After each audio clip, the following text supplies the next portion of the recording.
আজকে সারাদিন আমি আর মোহিত বিকাশ ভবন এবং প্রাথমিক শিক্ষা পর্ষদে ছিলাম। এই সবেমাত্র প্রাথমিক শিক্ষা পর্ষদ অফিসের থেকে বেরোলাম। দুটো অফিস থেকে আমাদের বিষয়ে যা যা কিছু আপডেট যেটুকু জানতে পেরেছি বা যেটুকু আলোচনা হয়েছে সেটা লাইভে তুলে ধরার চেষ্টা করছি আমি আর মোহিত। একটু লাইভটা শেয়ার করে দাও, আর কয়েকজন তো আসলে তারপরে বলা স্টার্ট করছি।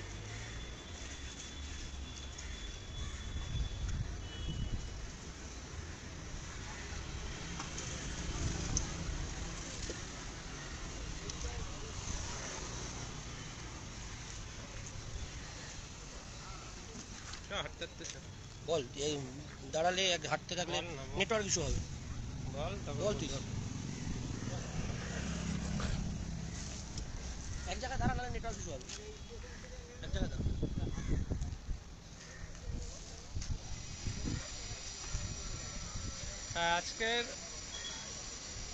আজকে বিকাশ ভবনে প্রথমে আমরা গিয়েছিলাম,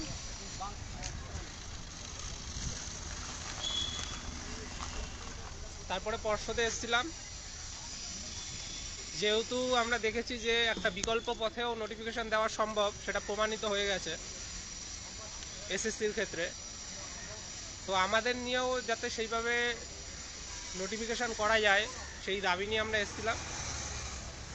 বিকাশ ভবনে 3 জন আধিকারিকের সাথে কথা বললাম, বিভিন্ন যে ডিপার্টমেন্ট আছে এবং ডিরেক্টর আছে তাদের ডিপার্টমেন্টে।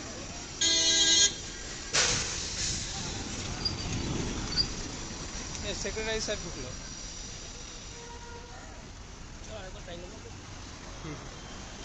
তারপরে পর্ষদে এসেছিলাম, তো সেখানে লিখিত আমাদের যে দাবি সেটা নিয়ে মৌখিক আলোচনা করলাম। আমাদের স্পষ্ট ভাষায় আমরা বললাম যে এসএসসিতে নিয়োগ বিজ্ঞপ্তি হচ্ছে, তাহলে সেখানে যেভাবে নিয়োগ বিজ্ঞপ্তি হচ্ছে সেভাবে প্রাথমিকে কেন দেওয়া হচ্ছে না? একই রকম পন্থা অবলম্বন করতে পারে। সেক্ষেত্রে কিন্তু কোনো সদুত্তর শিক্ষা দপ্তরে আধিকারিকরা দিতে পারেনি এবং পর্ষদ থেকেও কিন্তু কোনো সদুত্তর নেই।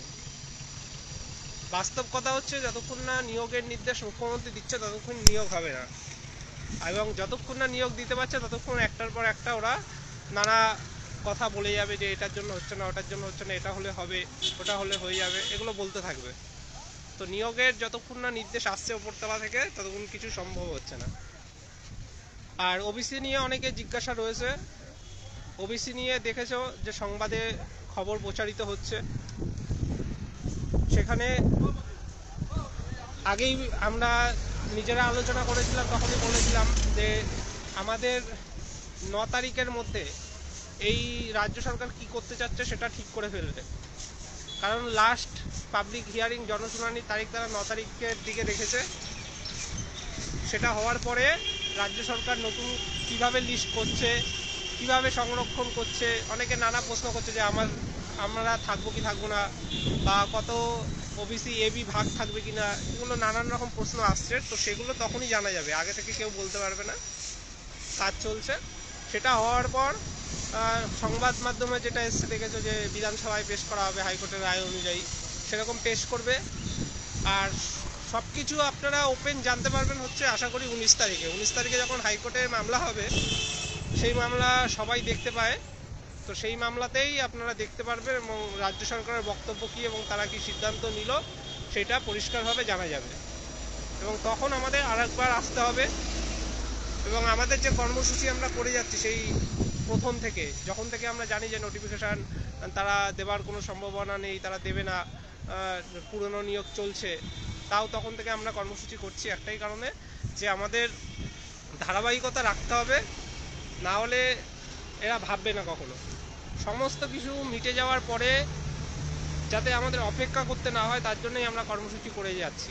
আপনারা জানেন এখনও যে আগের নিয়োগটা ছিল সেই নিয়োগে কিন্তু 20-22, তারপরে এনআইএস, তাদের কিন্তু নিয়োগের একটা সুপ্রিম কোর্টের রায় আছে, তো তাদেরকে নিয়োগ করতে হবে। এবং সেটা নিয়ে পুরনো নিয়োগ বলতে গেলে এক প্রকারের শেষ হয়নি, তাহলে তাদেরকে নিয়োগ করতে হবে।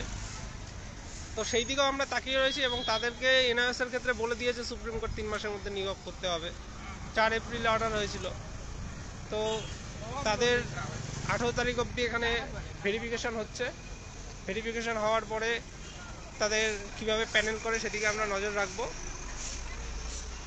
এবং তাদের এই মিটে যাওয়ার পরে 20-22 আজকে অনেকে 20-22-এর অনেক দাদা দিদিরাও এসেছিল, তো তাদের এবং এনআরএসদের এগুলো মিটে যাওয়ার পরে মানে সমস্ত কিছু মিটে যাওয়ার পরে আমাদের যাতে বেশি দিন অপেক্ষা করতে না হয় তার জন্য আমরা এই ধারাবাহিক কর্মসূচি করে যাচ্ছি এবং এটা চালাতে হবে। জেলায় জেলায় বিক্ষোভ চলছে, আগের দিনে উত্তর চব্বিশ পরগনায় বিক্ষোভ হয়েছে। আমি নিজে ব্যক্তিগতভাবে আসিনি সেই দিন, কারণ আমার মানে অনুষ্ঠান ছিল, আমাদের একটা সাংস্কৃতিক অনুষ্ঠান হয়, সেই অনুষ্ঠানে ব্যস্ততার জন্য আমি সেদিন আসতে পারিনি। তো আজকে পার্থও এসছে, পার্থ কিছু বলো অল্প করে। সকাল থেকে আমরা বসেছিলাম বিকাশ ভবনে 3জন আধিকারিকের সাথে আমরা কথা বলেছি, জয়েন্ট কমিশনার, তারপরে অ্যাডিশনাল সেক্রেটারি এবং জয়েন্ট ডিরেক্টর। প্রত্যেকের কাছ থেকে আমরা একই কথা পেয়েছি, প্রাথমিক শিক্ষা পর্ষদে কথা বলো। আমরা সেখানে পুরো বিষয়টা তুলে ধরেছিলাম যে তারা যেটা বলছেন রোস্টার করা যাচ্ছে না, ক্যাটাগরি ভাগ করা যাচ্ছে না, তাই শূন্যপদ সংগ্রহ হচ্ছে না এবং নোটিশ আসছে না। আমরা সেখানেও বিষয় তুলে ধরেছি যে তাহলে এসএলএসটির ক্ষেত্রে যে নতুন করে 18,000 মতো ভ্যাকেন্সি এক্সট্রা ইনক্লুড হলো, সেইখানে আপনারা কি রোস্টার করলেন? সেটা পাঠানোর জন্য তো আপনাদের রোস্টার দরকার হয়েছে। রোস্টার ছাড়া তো তারাই বলছে রোস্টার ছাড়া নোটিফিকেশন হয় না। তাহলে রোস্টার ছাড়া যদি সেটা আপনারা করে থাকেন বা রোস্টার একটা মেনে যদি আপনারা করে থাকেন, তাহলে একই পন্থাতে একই পদ্ধতিতে প্রাথমিক নোটিফিকেশন হতে সমস্যাটা কোথায়? একজন তো ভীষণভাবে বিরক্ত হলেন, তিনি খুব উত্তেজিত হয়ে গেলেন, কিন্তু আমরা আমাদের বক্তব্যে একইভাবে এখনও অনড় আছি। যদি এসএলএসটির ক্ষেত্রে হয়ে থাকে তাহলে প্রাথমিক শিক্ষা পর্ষদের ক্ষেত্রে এবং প্রাথমিক নিয়োগের ক্ষেত্রে একইভাবে নোটিশ প্রকাশ করা সম্ভব, কিন্তু সেটা তারা করছেন না এবং সেটা তারা করেননি। প্রাথমিক শিক্ষা পর্ষদে এসেছিলাম, এখান থেকে মহিত তুই একবার যা, প্রাথমিক শিক্ষা পর্ষদে এসেছিলাম, সেখান থেকে কোনো রকম কোনো সুরাহা পাওয়া যায়নি। সভাপতি বলেছেন একই বিষয় নিয়ে কতবার কথা বলবো, বিষয়টা একই নয়। এতদিন আমরা জেনে এসেছি ওবিসি সমস্যার জন্য ভ্যাকেন্সি পাওয়া যাচ্ছে না, নোটিশ হচ্ছে না। এখন আমরা সেই তার মধ্যেই যেখানে নতুন করে একটা দপ্তরের শূন্যপদের সংখ্যা পেলাম, তাহলে কি করে প্রাথমিকে নিয়োগ হবে না? পাশাপাশি গতকাল আমরা যেটা জানতে পেরেছি নবান্নের কোনো একটা বৈঠকে, যেটা সংবাদ মাধ্যমে দেখা, ওবিসি মেটানোর একটা প্রচেষ্টা চলছে, খুবই সাধুবাদ জানাই তার জন্য। কিন্তু আপনারা যদি হাইকোর্টের রায়টা মেনে নেওয়ারই ছিল, তাহলে এতটা দিন এই এতগুলো সময় নষ্ট করা হলো কেন আমাদের? সেই হাইকোর্টের রায় মেনেই যদি সমস্তটা করতে হতো, তাহলে সুপ্রিম কোর্টে চ্যালেঞ্জের প্রয়োজনটা কোথায় দাঁড়ালো? যাক, যত তাড়াতাড়ি বিষয়টা মিটে যায় তত তাড়াতাড়ি ভালো। যতক্ষণ না পর্যন্ত আমাদের ইন্টারভিউ নোটিশ আসছে এবং 50,000 শূন্যপদে আমরা পাচ্ছি, ততক্ষণ আমাদের লড়াই চলবে। গতকাল আমরা বারাসাত ডিপিএসসিতে, উত্তর চব্বিশ পরগনা ডিপিএসসিতে আন্দোলন করেছি। সেখান থেকে চেয়ারম্যান যেটা বলেছেন সাংবাদিকদের ডেকে, আমাদের নাকি 5টা ধাপ বাকি।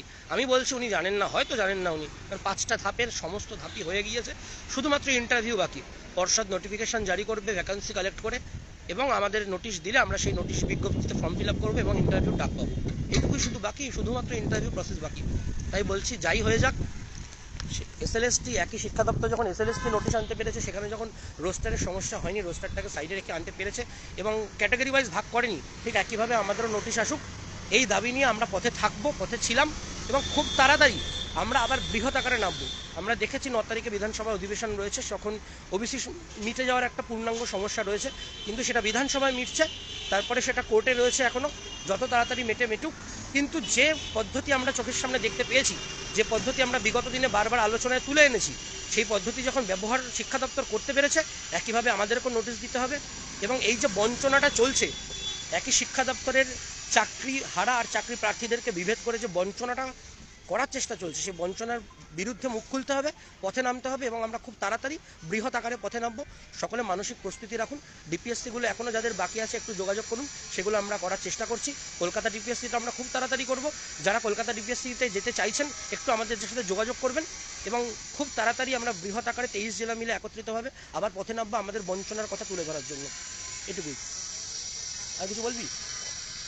না, কিছু বলে আর তো তেমন কিছু বলার নেই।